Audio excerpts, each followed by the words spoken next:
Voninahitra ho an'Andriamanitra hisoratsika mandrakariva satria noho ny fahasoavany sy ny famondrampony dia afaka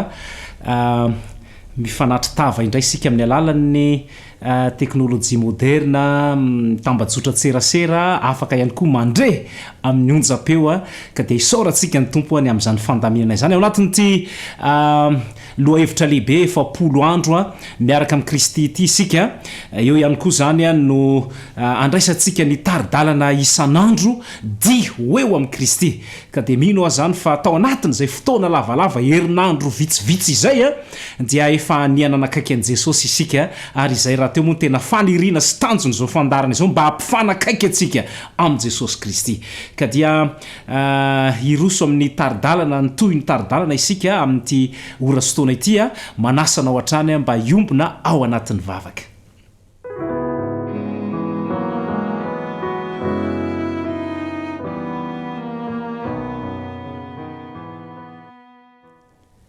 Tompo Andriamanitra rainay masina tsara indrindra izay ny an-danitro ianao ilay Andriamanitra lehibe sady mahery tsy mety maty tsy mana-taloha ianao ilay alpha sy omega ankehitriny sy taloha ary no avy voninahitra dia anao rery ihany ary aoka ho aminay rehetra kosa sy atao tokantranonay tsirairay avy ato ny fiadananao sy ny fahasoavanao naiza ndrenesana an'izao fampianarana izao dia aoka mba hanova fiainan'olona izany ary indrindra mba hitarika anay bebe kokoa eo amin'i Jesosy Kristy mitoera ho amponay Jesosy eo aoka ho tena feno anao zay fanamasina mba hahafahany mitombo amin'i Jesosy Kristy ary manahaka azy indrindra dia mitenena amin'ny alalan'izao mpanomponao izay hampita ny afatra izao amin'ny anaran'i Jesosy. Amen.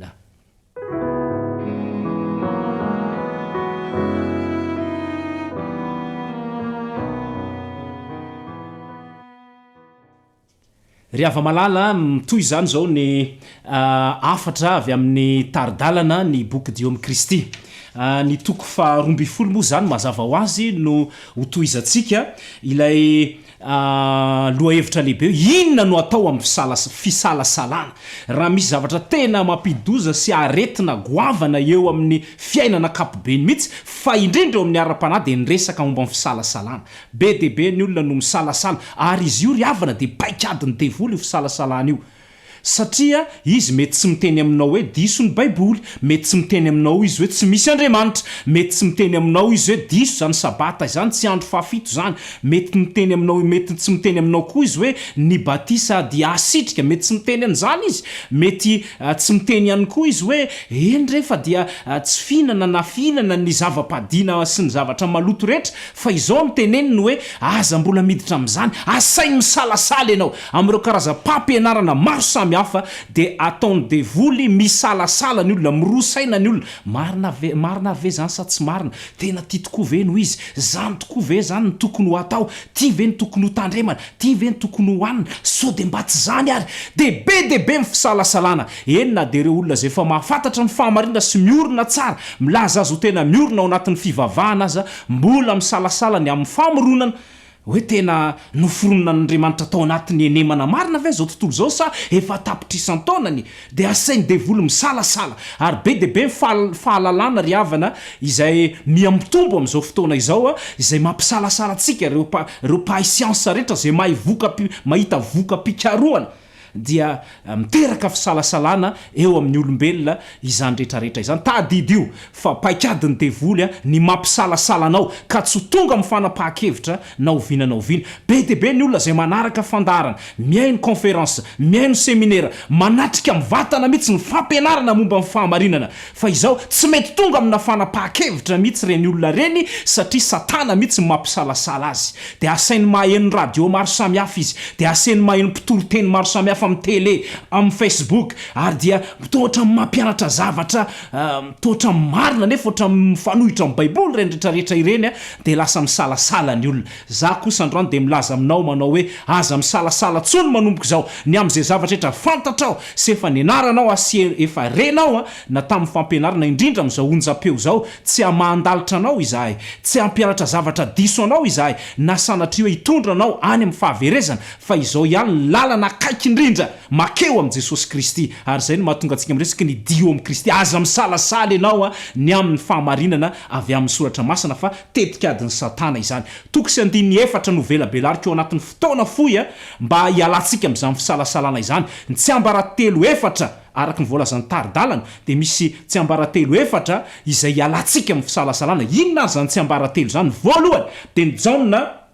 toko fahafito andininy fahafito amby folo ny jaona toko fahafito andininy fahafito amby folo inona ny tokony ataonao raha araky ny taridalana de ity zany ny zavatra voalohany jaona toko fahafito andininy fahafito amby folo raha te hiala am'izany fisalasalana ady amin'ny fisalasalana ty resantsika ity de hoy vaky ny te amin'ny anaran'i Jesosy raha misy olona tahanao sitrapony de alalany amin'ny fampianarana izy na avy amin'Andriamanitra izany na amin'ny teny hoaya Jesosy mihitsy milaza eto misalasala ny olona de hozy Jesosy hoe raha misy te alalany sitrapony izy ny am'izany fa raha misy tanao sitrapony de alala amin'ny fampianarana izy na avy amin'Andriamanitra zany na amin'ny teny hoaya eto zany de zao hoe voalohany aloha de hoe raha tianao ny tena afantatra ny sitrapon'Andriamanitra de aoka no hikatsaka ny tenin'Andriamanitra fa ao ny tena misy an'izany fahamarinana izany ary tsy mampisalasala zany Jesosy teto tsy miteny ho azy manokana fa zay ampitenen'ny fanazy sy ny fifandraisany amin'Andriamanitra ray ka izao ny tsy ambaratelo voalohany ialanao amin'ny fisalasalana enao mihitsy aloha mianara ny tenin'Andriamanitra aza misalasala zay voalaza ao anatin'ny baiboly ianao zao ny zavatra azo antoka ry havana hoe tsy voatery ho fantatsika amin'ny fahafenony ny baiboly ray manontolo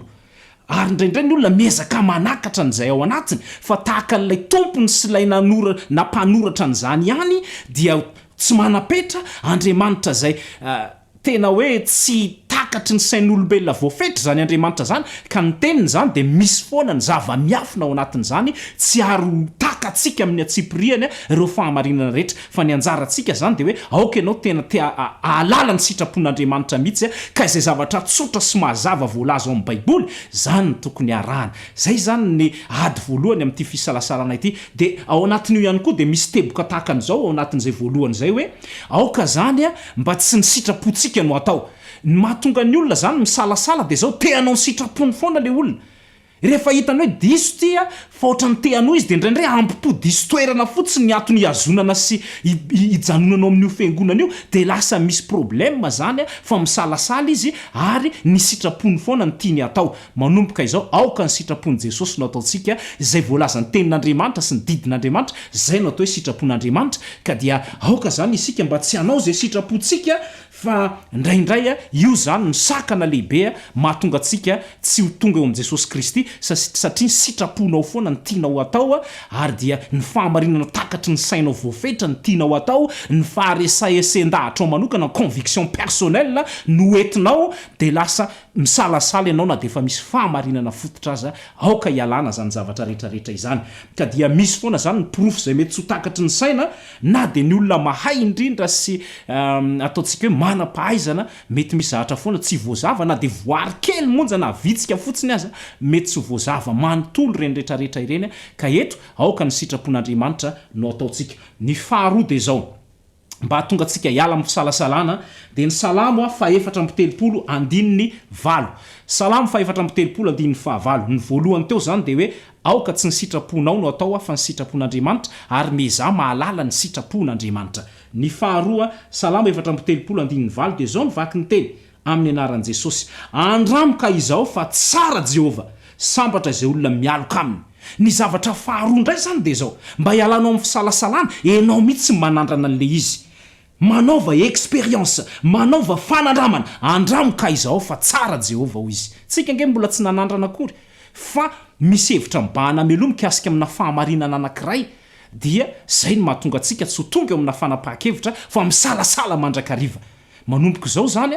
de zao andramo mihitsy aloha le izy aoka tsy ny olona no anandrana zavatra ho anao satria tsy mahita tsirony ianao raha ny olona no manandra ohatra hoe ianao zany ataontsika hoe hinana akondro ianao tsy miteny amin'ny olona ty mba handramo kely fa ianao mihitsy manandrana azy ndraindray ny olona miteny hoe mba handramo kely hoe ty sirandoka ty aoka ianao mihitsy no anandrana azy mba ho tsapanao hoe tena zany mihitsy le izy de ohatra zany koa hoe rehefa eo am' Jehova sy ny zava-panahy andramo mihitsy izy manaova expérience ndraindray bahana ny olona fotsiny ianao hoe aza manaraka an'izany fampianarana izany aza mandeha am'izany tsy marina zany tsy Andriamanitra Jesosy tsy be de be fa manomboka izao andramo mihitsy aloha manatona azy ary ao ka nakaiky an Jesosy Kristy de ho hitanao fa miala ny fisalasalana rehefa ianao mihitsy no manandrana rehefa ianao zany manandrana de to de tsapanao mihitsy hoe mangidy sira zany matsatso zany de ohatr'izay mihitsy hoe aoka ho tena fanandramanao manokana ary ny fiainana kristianina moa de fanandramana expérience mampitombo anao amin'ny Kristy sy mampivelatra anao eo amin'ny finoana fa raha ohatra ka ny fanandramany hafa foana no iainanao fanandrama mpitondra fivavahana no iainanao tsy ho tafavoaka mihitsy fa aoka ianao anao fanandramana ho an'ny tenanao manokana fa zay ny tena zava-dehibe ialana amin'ny fisalasalana zany de ianao mihitsy manandrana raha ohatra ka misy toerana anankiray hoe mampatahotra io toerana io ndana mihitsy lo ianao manandrana makany fa tsy ny feoan'olona fotsiny no henonao be deaibe ny olona mihaino feon'olona mihaino feon'ny mpitondra fivavahana fotsiny fa tsy manandrana hoe tena zany tokoa ve le izy riavana ao ka anandrana mihitsy ianao de ahita hoe ay tena ohatr'izay le izy rehefa manandrana le isika de hitantsika mihitsy hoe kay tena zay le izy mahafinaritra kay le izy fa ny olona fotsiny no miteny hoe zao andramo manaova fanandramana zay zany miteboka faharoa manaova fanandramana miaraka amin'ny Kristy mivavaka amin'ny Kristy aoka tena anatona bebe kokoa zay le fanandramana amin'ny Jehova izay ny zavatra fahatelo riavana dia arak'izay voalaza ao amin'ny Petera faharoa toko fahatelo andininy fahavalo ambin'ny folo Petera faharoa toko fahatelo de ny andininy fahavalo ambin'ny folo de zao ny vaky ny teny fa mitomboa amin'ny fahasoavana sy ny fahalalana an' Jesosy Kristy tompontsika sy mpamonjy eto zany dia mazava indray ny zavatra fahatelo fa mba hahatonga antsika hiala amin'ny fisalasalana mila mitombo isika mitombo amin'ny fahalalana an' Jesosy Kristy ozy izy ny fitombona riavana zava-dehibe aoka mba hitombo amin'ny lafiny rehetra isika mba hahafantarantsika marina ny tena fanapahan-kevitra tokony ho raisina sy anakekezantsika amin'ny Kristy indraindray ny olona dia tsy tena mitombo zany eo amin'ny lafiny ara-panahy zay nidirany tao amin'ny fiangonana voalohany de iny botry ara-panahy eo izy de mijanona eo ny nivaony efa ela de tsy miova mihitsy fa eto mitombo amin'ny fahasoavana sy ny fahalalana an' Jesosy aoka hitombo aiza moa no alalanao an' Jesosy amin'ny fianarana ny tenin'Andriamanitra amin'ny fifandraisana aminy amin'ny alalany vavaka zany ny fomba hitombonao amin'ny Kristy ka raha tianao zany ny ala amin'ny fisalasalana aoka ianao hitombo mandrakariva aoka tsy hijanona eo amin'ilay fatra zay ny atomboanao fa misy fitombona zany eo amin'ny Jesosy ary mino sy manantena fa hitombo amin'ny Kristy ny olona mitombo amin'ny Kristy de mitombo ny fanandramana mitombo ny fotoana ny ora sy ny fotoana ivavahana mitombo ny fotoana izay ianarany tenin'Andriamanitra mitombo ny fotoana izay ahafahany mandeha mamonjy ny fivoriam-bavaka any an-tranon'i Jehova mitombo ny fotoana izay ahafahany manao asa soa misy fitombona fa tsy mijanona fotsiny am'izao sy am'izay metimety aminao mitomboa ao am' Jesosy sy ny fahasoavana ary ninona ozy izy ny fahalalana an' Jesosy Kristy aoka hitombo am'izany ianao fa aza mijanona fotsiny amin'ny toerana misy anao io aoka tsy ny olona no jerenao hoe efa mitombo very rakoto mitombo very rabe rasoa fa ianao mihitsy no aoka hitombo manomboka izao mitomboa ao am' Jesosy fa izany ny tsy ambaratelo amin'ny fialana amin'ny fisalasalana ny olona manana an' Jesosy mahafantatra misimisy kokoa an' Jesosy de misy fitombona ao anatiny ao ary mahatsiaro izy hoe mahatakatra an'izany avo ara-panahy sy ny fifandraisana amin'Andriamanitra izany zavatra fahaefatra farany dia arak'izay vakitsika ao amin'ny Korinthiana voalohany toko fahatelo ambin'ny folo Korinthiana voalohany toko fahatelo ambin'ny folo de ny andininy faharoa ambin'ny folo Korinthiana voalohany toko fahatelo ambin'ny folo de ny andininy faharoa ambin'ny folo araka ny voalazan'ny taridalana zany dia anisan'ny zavatra lehibe izay tokony ho fantatra mba hialana amin'ny fisalasalana ity voalaza eto ity ao amin'ny Korinthiana voalohany toko fahatelo ambin'ny folo de ny andininy faharoa ambin'ny folo de izao ny vaky ny teny fa ankehitriny isika mizaha eo amin'ny fitaratra ka tsy mahita marina fa rahatr'izay de mifanatrika ankehitriny sombotsombo ny fantatro fa rahatr'izay de ho fantatro tsara toy izay nahafantarana riavana ndray andro any dia iseho avokoa ny zavatra rehetra zay nampisalasala antsika rehetra ny fisalasalana zany tsy hoe rehefa zanak'Andriamanitra ianao na olona mivavaka be de tsy misy tsony ny fisalasalana mety isy foana ny fisalasalana araka ny voalazan'ny taridalana zay eto ampelantanantsika fa ankehitriny zany mbola voafetra isika ary reo zavatra rehetra zay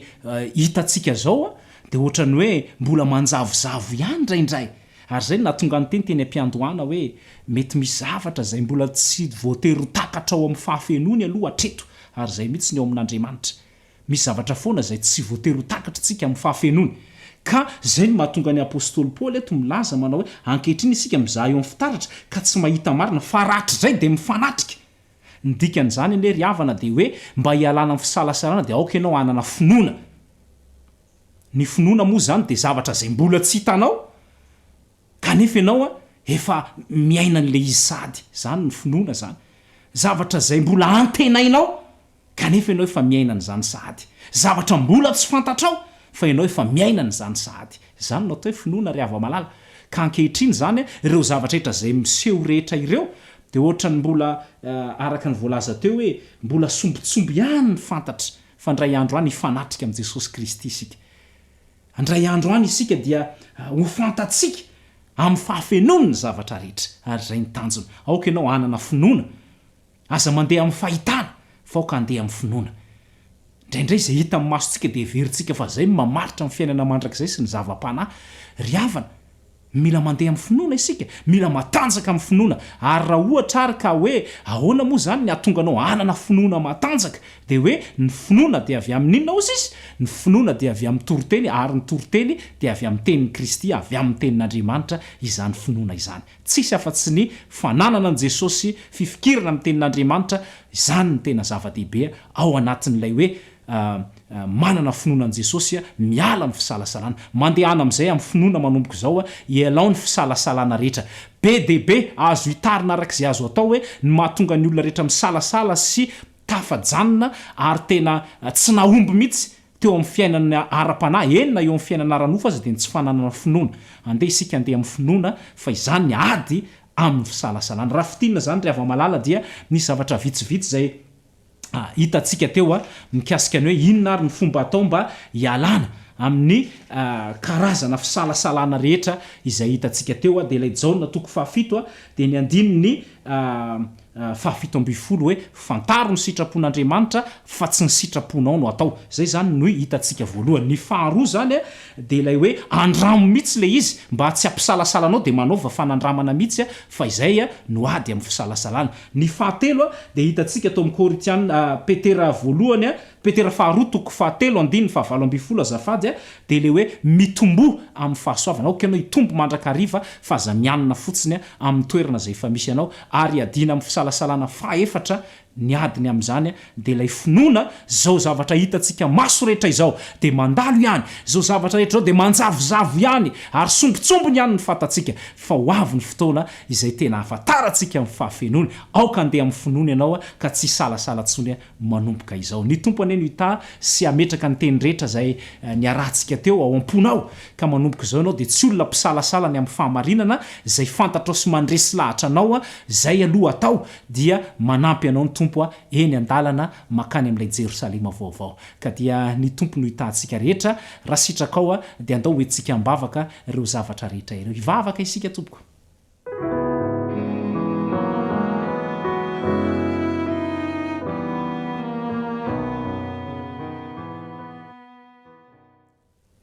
Tompo Andriamanitra rainay eo, tsy mitsahatra zay miantso ny anaranao. Reto olombelona zay mpaniasy misalasala be fisalasalana izay. Ary efa zany mandrakariva ny zava-nisy teo amin'ny tantara ao amin'ny Baiboly nareo zanak'Israely de ohatr' zany misalasala. Ry Petera moa de nisalasala tsy nanam-pinoana. Ary izahay zay vahoakanao amin'ny andro farany zay mandre rehetra ireto de be dehibe koa mbola misalasala na de efa nahazavana taminay aza ny fahamarinana misalasala zay Jesosy. Tompo, sitrano amin'izany fisalasalana izany izahay. Ary aoka mba tsy salasalany aminao tsony zay Jesosy, anatona anao ary ny taridalana rehetra zay nyrenesinay hatramin'izao ora fotoana izao de hitarika anao tena dianay ho eo aminao mihitsy zany Kristy. Manomboka izao de aoka tsy ny sitraponay no atao fa alala ny sitraponao izahay ary ampileferinay tanteraka ny sitraponay rehetra. Aoka izay mba anandrana mihitsy fa tsara ianao Jehova. Aoka hitombo amin'ny fahasoavana izay sy ny fahalalana an' Jesosy amin'ny fianarana ny teniny, amin'ny fifandraisana aminy, amin'ny fandiniana sy ny fanaovana ireo fanandramana ara-panahy rehetra. Ary indrindra Jesosy io, meo anay ny finoana matanjaka mba hafahanay miala amin'izany fisalasalana izany. Tanterao aminay mianakavy zay mandresy mahita n'izao fampianarana izao ka de ho anao rery ny voninahitra ny amin'ny fahombiaza ary ndray andro any izao dianay rehetra izao de ho tena ho tonga eo aminao Jesosy Kristy. Apetraka aminao zay maso ireto rahalahy sy anabavy mpiaino sy mijery mandre ny afatra isan'andro fampahirezana eto amin'ity onjam-peo sy amin'ny alalan'ny tambajotra ity ho anao ny dera sy ny voninahitra mandrakizay amin'ny anaran'i Jesosy amen.